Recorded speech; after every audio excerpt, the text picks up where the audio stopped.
Dr. Jen Andrade, the Active Persons Chiropractor, and today I wanted to talk about a philosophy that is out there and talking about why I don't think that that is a productive way to think about the body and how we do things differently and how we don't prescribe to that philosophy. So I just think it's important to kind of debunk this myth that's out there.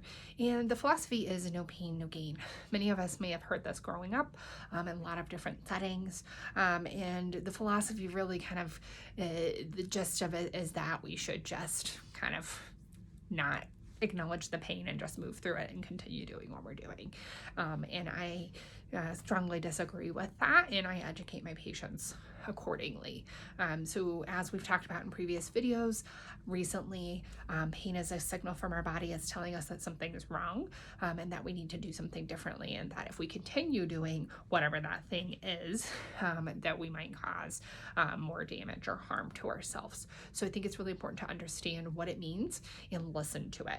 Now, figuring out what's causing it can be challenging sometimes. That's where we can seek the help of professionals that understand, like chiropractors or somebody else, but understanding what that means and then how to move forward so that we can eliminate that or decrease it significantly, because it's really uncomfortable and it's really distracting and it prevents us from doing the things we want to do in our lives. But we need to take notice to that pain signal and respect it for what it is.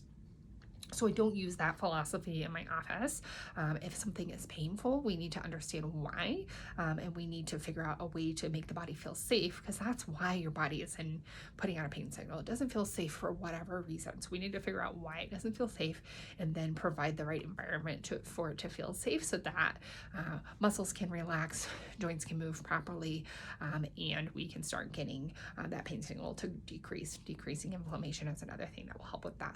A lot of different things that can be causing pain, but just really understanding why it's there, why this is not a productive thing, because we can cause more harm.